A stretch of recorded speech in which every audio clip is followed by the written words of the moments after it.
Okay, we can talk about it. It's okay. Yeah, that's fine. All right, guys, we'll continue our pre-race, pre-event media availabilities. Amy? For tomorrow night's Go Bowling 400. We're joined now by driver number 19, Stanley Toyota, Mr. Carl Edwards. Carl, 2 wins on the season. You and your team are obviously doing very well with the low downforce package. I think you were 3rd fastest in this first practice. What do we expect to see tomorrow with the first race here at Kansas Speedway with that package? Well, first off, who doesn't like to go bowling? That's pretty cool.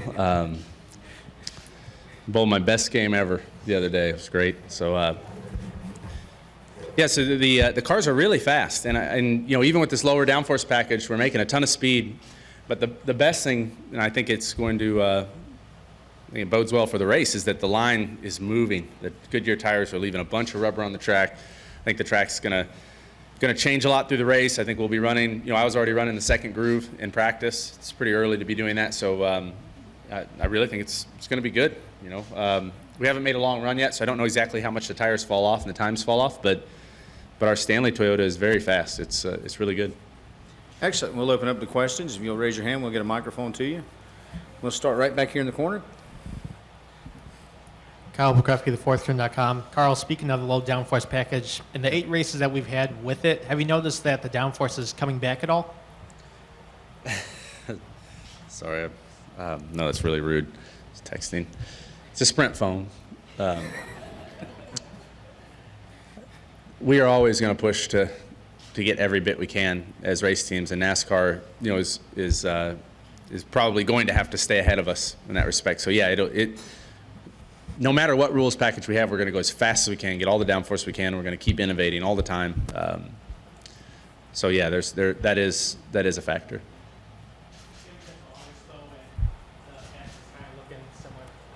Yeah.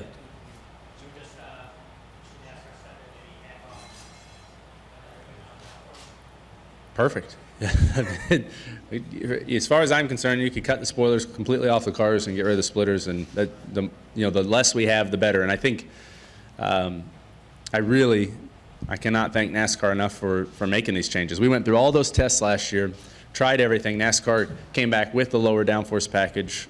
And I think it's really paid off. I think it's been a lot of fun to drive. And even if, you know, right now there's so many variables that come into play, and yes, we're running well, and our JGR Toyotas are fast and everything, but even without that, the racing's just more fun. So, so I'm sure NASCAR understands that, and I'm sure they're going to keep working to keep it that way. We'll go to the very back, please. Hi, Carl. Pat Holloway from WDAF here in Kansas City. You're back at your home track. Oh. Still looking for that win. Yeah. Thanks for pointing that out. It's great. So what's it like coming here and really digging to try to get that first win? I was talking about that this morning. I mean, there's no bigger win. There would be no bigger win for me. This one, this would be as big as the Daytona 500 or the Brickyard 400 for me. So it really means a lot, and we've got the team to do it right now. So I look at this as an opportunity to make that dream come true. And somebody told me Clint was running the truck race, so I hadn't thought of that. I should maybe think about doing more of that. That truck win here was so spectacular. It's the only time I've ever heard the crowd in the vehicle while the truck was still running. And I tell people that story, pulled down to do the backflip, and I thought, man, something wrong with this engine, something's not right, and I shut it off, and I realized that was a crowd, and that really means a lot to me. I feel like I have a lot of support here, and I'm sure Clint feels the same way. It's really cool to race here. We'll go right up here to your front left to Bob, and we'll go back to Chris and Jerry. Bob Hockers, ESPN.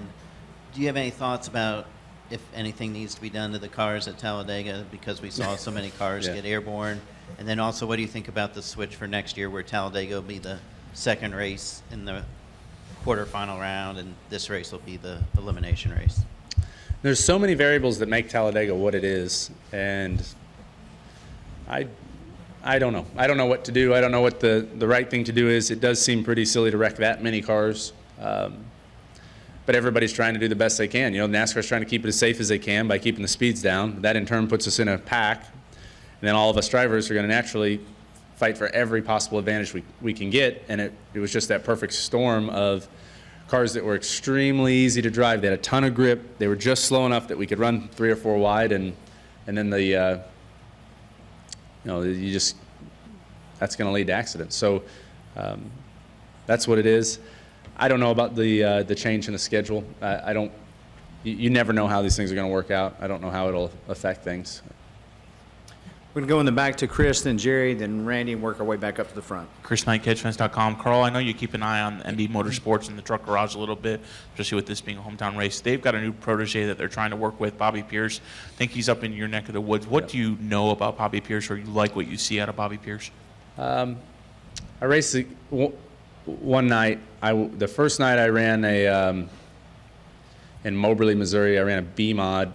We won the B mod feature, and then Bob Pierce, his father, won the A modified race in a car that he built, and I had never seen a modified go that fast. He just spanked the entire field. So I've always looked to that family as racers and innovators, and then to see what Bobby did at Eldora was amazing, and I think it's really cool that Mike Mittler is still doing what he does, and that's going to the racetrack, putting his heart and soul into it, and giving guys opportunities. I mean, that's as cool as it gets. So, I really think a lot of Mike Mittler and what he does for the sport. We'll go to Jerry now. Jerry Jordan, Performance Racing Network and Kicking the Tires. Bob asked the first part of my question about the schedule. What about the off week? And basically, the series is starting a week later. Does losing that week in June really affect you guys that much?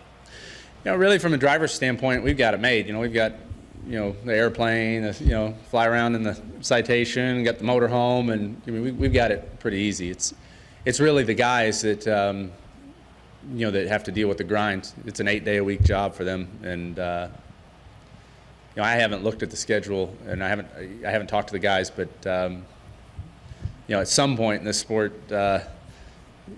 you can just see it. If you take a snapshot, like a time-lapse photo of the guys in the garage all throughout the year, I mean, they just get worn down. So, I feel for those guys, but we've got it easy. It doesn't matter to me how we do it, from the driver's from my standpoint.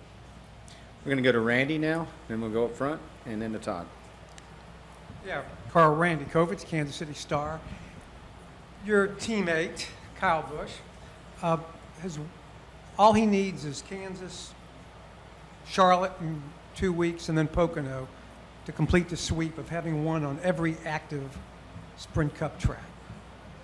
What does that take to be able to win on super speedway, short tracks, road courses, intermediate? Can you kind of frame that from a competitor and now a teammate? Yeah, that's spectacular. And for a long time, and obviously Kyle and I still race really hard. I think that's obvious. But for a long time, racing against him, not being a teammate, I didn't understand how good Kyle is. But seeing it firsthand, watching him come back last year after that injury, which for anyone that would have been devastating. And I think if you go back and watch the tape, the way he got out of the car and just pointed to his feet, and said, "Hey, they're broken." I mean, I think from then all the way up until the championship, I think he exhibited a lot of toughness. It was very impressive. And so, I didn't realize he'd won on that many tracks, but I mean, nobody will argue. Kyle Busch is one of the greatest drivers in the sport, and it's cool to be able to talk to him on Tuesdays and talk to him at the racetrack and understand, his perspective. I think it's only going to help me. We'll go in here, front right, please. Hi, Carl. Amy Branch, skirtsandscuffs.com.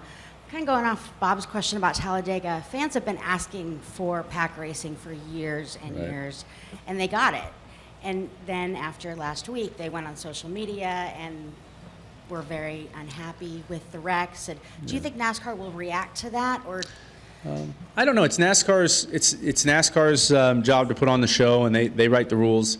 And I can tell you, I've sat through numerous safety meetings and private meetings, and NASCAR does care about the safety of the sport. So, and not just the drivers, they care about everybody involved. So I'm sure they'll look at it. I'm sure they will try to come up with something. I mean, at some point, that many wrecks and that much risk is if you can do something about it, you're obligated to, and I feel like NASCAR is going to. So I think I'm guessing that we'll see something. We'll see some sort of change. Everybody walked away, so. Yeah, but just because, it works out a certain way doesn't mean that it can't work out a different way. So, I drove by Buscher flipping down the back straightaway, and he was flipping the entire time I was going by, and I thought, man, I hope nobody hits him in the roll cage, and I went and looked at his car afterwards, and those are very risky situations, and they happen an awful lot at that racetrack. So think it's pretty obvious, and I'm like I said, I'm sure NASCAR will address it to make it as safe as they can. We're going to go to Todd, then Lee. Hey, Carl. They announced the new all-star race format. There's going to be two 50-lap segments. You're going to have to do a mandatory two-tire pit stop under green, and then... I'm sorry. So the race starts, and then at 50 laps they throw a caution? No. There'll be a break in there, but you're also going to be required under green to do at least a two-tire pit stop during that 50 race segment, and then they'll reset based on pit row exit. You'll have to do another 50-lap segment, and before lap 85, you're going to have to do another mandatory two-tire or more change. And then after those 100 laps, they'll have a draw to determine whether 9, 10, or 11 drivers will get to go down pit lane and change all 4 tires. The rest of the field will have to run on scuffs for 13 laps, while the guys with the new tires line up behind them and try to race through the field during 13 green flag laps. It's a lot to digest, I know, but... Yeah, I'm going to have to see that in writing, I think. I mean, what are your thoughts just on the race and the tweaks and some of the stuff they make you guys do, and how do you think, especially with the new downforce package, that could play out with some guys on the new tires, that kind of thing? I think really the way that race is going to play out, the way the All-Star race is going to play out is it's going to be determined by whether or not we can race side by side and get close, and whether or not the tires fall off, flat times fall off. Charlotte is so fast, and the surface is so nice, and Goodyear's done such a good job with the tire that it's historically been a tough place to pass. So I guess for me, I look forward to that race being one where we can really mix it up, race close, and I hope that's the way it is. If that's the way it is, all the format changes in the world are that'll just make it more fun of a game, but really it'll come down to the racing on the racetrack.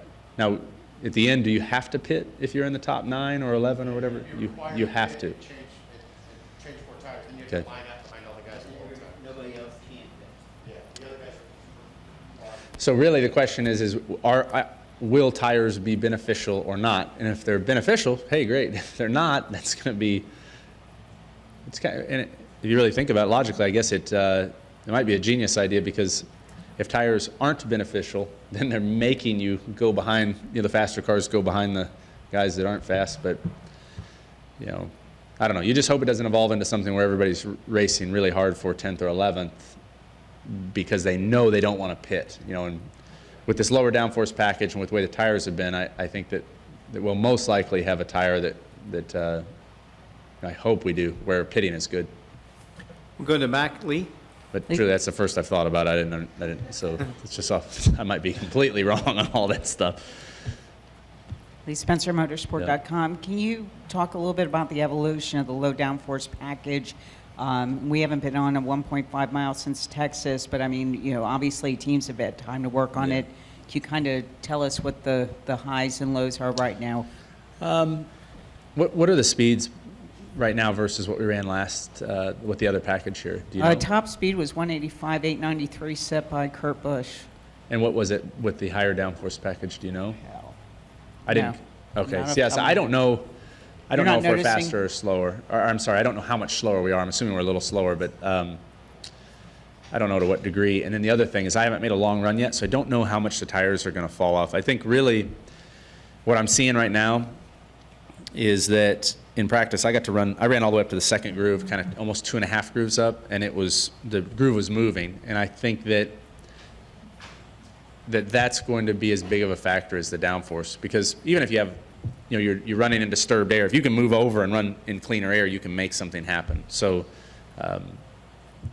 hopefully it's good. But these cars we're still going very fast, and we're still relying on downforce. So I think it's just a constant push, and I think, but like I've said, I think we're going the right direction. For me, I've had more fun racing this year than I've had in a long time. I think the racing has been better. And you had very kind words to say earlier about Kyle Busch. Can you talk a little bit about that moment with the background on that Twitter picture? Yeah, so Mars sends a really nice box of chocolates to the winner of each race, and they sent me that congratulatory box of chocolates. And Kyle and I had talked in the morning, and I saw him in the shop, and so I went over there and asked him if he'd sign the box, and he did, and he laughed, and we took a picture, and I thought that was pretty neat.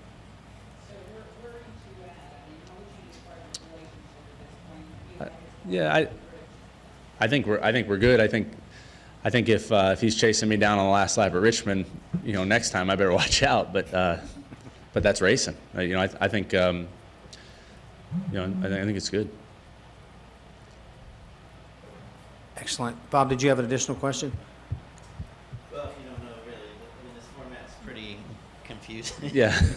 But it's pretty much two 50-lap segments. You have to pit for at least 2 tires under green in each segment. Okay. In that second segment, you have to do it at least before 15 laps to go.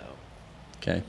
And then they do this 9, 10, or it'll either be the front 9, 10, or 11 that have to come in and pit during the break. But those are the only choices: 9, 10, or 11. There's no. That's Correct. They'll randomly draw, so you won't know whether it's 9, 10, or 11 until that last break. okay. But if you're running 12th, the worst you can start is 3rd. Or sorry, yeah. Yes, correct. Yeah. Yeah, I don't know, man. I mean, do you have any idea about the tire that you're going to have at Charlotte? I have no clue. I didn't know this place it was going to do what it's doing right now. Until we showed up, I didn't know it would lay down rubber and the groove would move around. I mean, it's going to be. The one thing that'll be interesting is through that night, if you have to pit that much and get tires, you have a really good database to go off of to know what you want to do and know where you stand. It could be complete chaos, which is probably going to be fun. So. Carl, speaking of the package here, just got word that first practice speeds this year are down about 5 miles per hour from last year. That's great. That's good. That's good. Yeah. So thank you guys for coming out. Hopefully we get a win. Thanks a lot, Carl. Right. Good luck. Thanks. Good to see you, dude. Been missing me? Yeah. What have you been doing? Yeah, but there's a more handsome guy. Yeah.